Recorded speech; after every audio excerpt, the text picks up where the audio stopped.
Welcome to our channel. నేను పద్మిని, ప్రస్తుతంతో పాటు senior journalist అలాగే పొలిటికల్ అనలిస్ట్ ఇమ్మంది రామారావు గారు ఉన్నారు. మాట్లాడదాం. సార్ నమస్తే. సార్ నమస్తే మేడం. సార్, మహానటి సావిత్రి గారు, ఆవిడ గురించి ఎన్నో రకాల స్టోరీస్ విన్నాము, ఆవిడ ఆత్మకథలు చదివాము.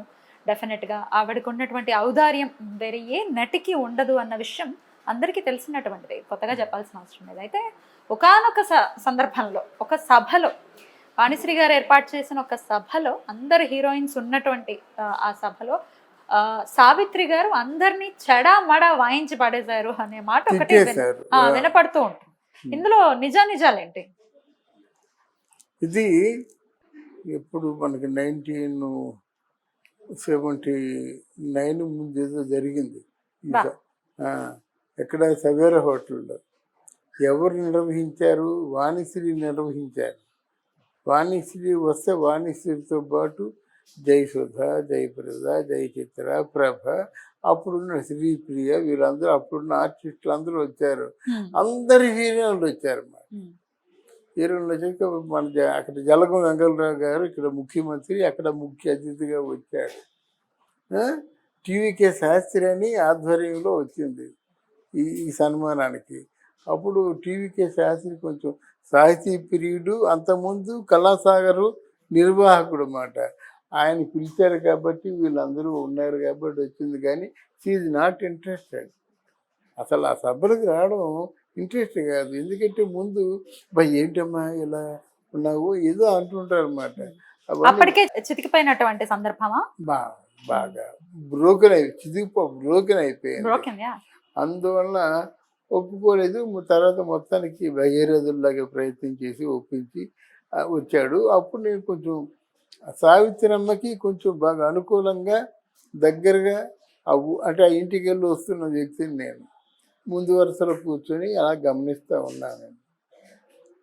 ఆవిడ్ని జలగం వెంకటరావు గారు మాట్లాడుతూ మహానటి సావిత్రి బాగా చిక్కిపోయింది అని అన్నారు. సభలో బాగా చిక్కిపోయింది అని చెప్పబోతున్నాడు. అంటే పాజిటివ్గా టక్ పని మందుగా మైక్ అందుకుంది. మహానటి కానో తెలియదు కానీ నేను ఎవరికి చెక్కను, సన్నబడతాను ఇచ్చారు. అట్ట మీద ఉంది జలగం. అమ్మో నాకు ఈ సినిమా భాష నాకు రాదమ్మా, కానీ అంటే మీరు ఇలాగ సన్నమయ్యారని చెప్పడం, దాని బదులు చిక్కిపోయారని చెప్పి నేను నోరు తెరవలేదని క్షమాపణలు చెప్పుకున్నాడు. అందరూ చీరలు తర్వాత అంటే అందరూ చీరలే పెట్టారు, పెద్ద విలువని ఏం పెట్టలేదు. బజారు లాగారన్నమాట.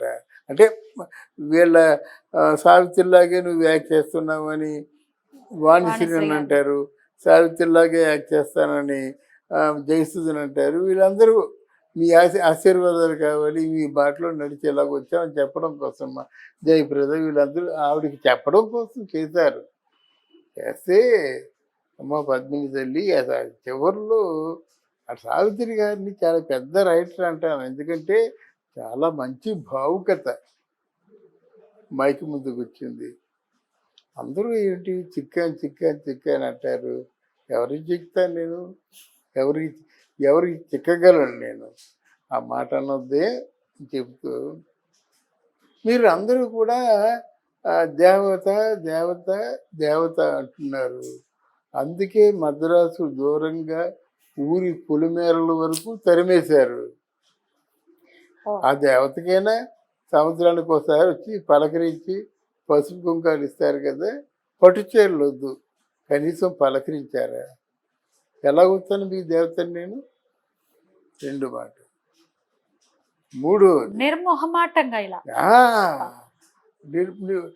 ఎంత ఎవరైనా సరే ఒక్కసారి వచ్చి నాకు ఇది నా పట్టు చీరలు వద్దండి, బంగారు నగలు వద్దండి, ఏ వద్దు, నాకున్న నైటీలు చాలు, నాకున్న చీరలు చాలు.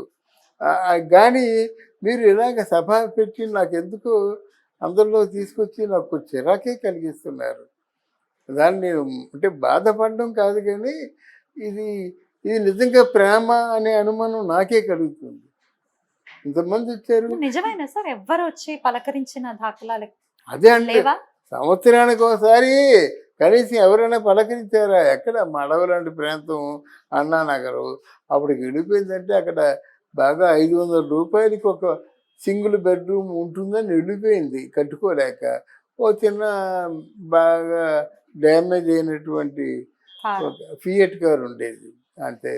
ఆ ఈ షీల్డ్లు బంగారు షీల్డ్లు వెండి షీల్డ్లు తెలియదు ఆవిడకి. అంతే తెలిస్తే అవమ్మనే కొన్ని లక్షలు వస్తాయి. తెలిసిన వాళ్ళు ఆవిడకి అంటే అవన్నీ తెలియదు. అందుకే ఆవిడ సావిత్రి అయింది. ఈ షీల్డ్లు అమ్ముకుందాం అట్లాంటివి లేవు. అలాగే ఎవరికి అందింది వాళ్ళు తీసిపోయారు. మిగిలిన అలాగ ఉంటాయి అంతే. తర్వాత చాలా కన్నీరు పెట్టిన సందర్భం ఏంటంటే ఒక్కసారి మీరు ఎవరైనా పలకరించారా మీరు? సావిత్రి ఎలా ఉందని మీరు కనీసం అంటే సావిత్రి మీద మీకు ఏమాత్రం ఇంత ప్రేమ ఉంటే నన్ను ఖచ్చితంగా పలకరించేవాళ్ళు అని చెప్పేసి కొంచెం కంటతడి పెట్టుకుంది.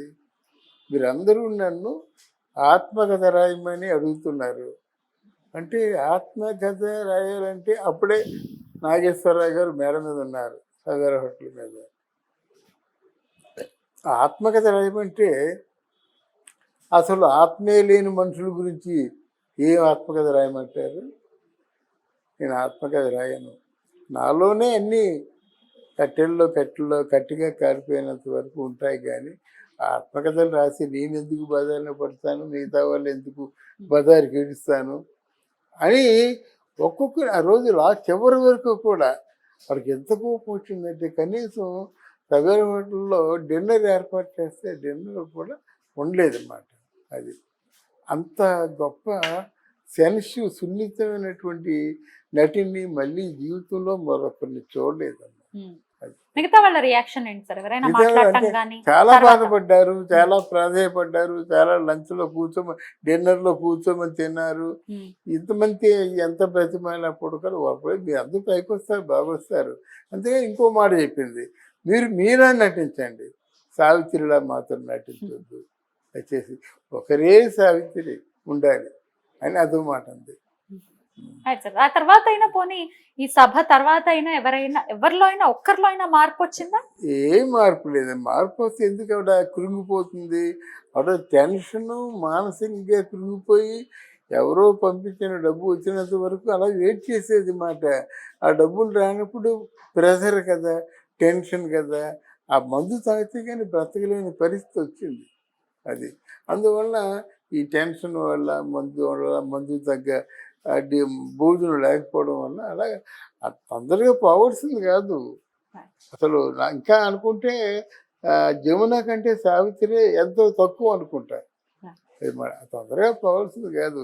కేవలం అది మానసికంగా కృంగిపోయి ఇంకా బ్రతికేది ఎందుకు అనేటువంటి ఆలోచనతో పోయింది మాట.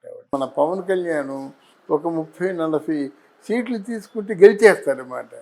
ఇప్పుడు వేవంతా కూడా పవన్ కళ్యాణ్ వేవే బాగా హెల్ప్ చేసింది. అక్కడ పవన్ కళ్యాణ్కి వేయకపోతే తెలుగుదేశం పార్టీకి వేయమన్నారు, అయితే బీజేపీకి వేయమన్నారు. మిగతా చోట్ల ఆయన నిలబడిన చోట వాళ్ళకి వేయమన్నారు. కానీ అంతా ఉండి ఈరోజు చాలా పాజిటివ్గా ఉంది. అంటే ఇంత అంటే గ్యాప్ ఎందుకు ఇచ్చారో తెలియదు. కానీ రేపు రేపు ఎన్నికల్లో రిజల్ట్ వచ్చిన తర్వాత డెఫినెట్గా కూటమి గెలుస్తుంది. అక్కడ ప్రభుత్వం మీద కొంత వ్యతిరేకత ఉంది. ఎట్లాంటి పాయింట్స్ మీద వ్యతిరేకత అంటే అక్కడ మోదీ తాలూకు పార్టీలో కనిపించేవారు ఇద్దరే కనిపిస్తున్నారు, అమిత్ షాను మోదీని. ఏ నిర్ణయం తీసుకోవాల్సిన వాళ్ళే. మోదీ పరమేశ్వరుడు అనుకుంటే ఈయన నందీశ్వరుడు. ఇలా ఉంటారన్నమాట. వీళ్ళు మాటలు లేకుండా ఏమి జరగదు కనుక అందువల్ల మోదీకి కొంత తక్కువ రావచ్చు, గెలుస్తాడు, సీట్లు తక్కువ రావచ్చు. కాంగ్రెస్ పార్టీకి ఎంతమంది కాంగ్రెస్ పార్టీలో కూడినా ఆయనకి ఇంకా కుర్రతనం పోవటం లేదు. అంటే రాజకీయ పరిణతి ఇంతవరకు వచ్చినట్టుగా కనబడటం లేదు ఆయన మెంటాలిటీ చూస్తుంటే. అందువల్ల ఇప్పుడు ఏంటంటే ముఖ్యంగా అందరూ చేయని పనిని బీజేపీలో ఎవరు చేశారంటే 5 సంవత్సరాలుగా రామ మందిర నిర్మాణం ఎవరికీ సాధ్యపడలేదు. Thank you sir. Thank you అమ్మా, థ్యాంక్ యూ.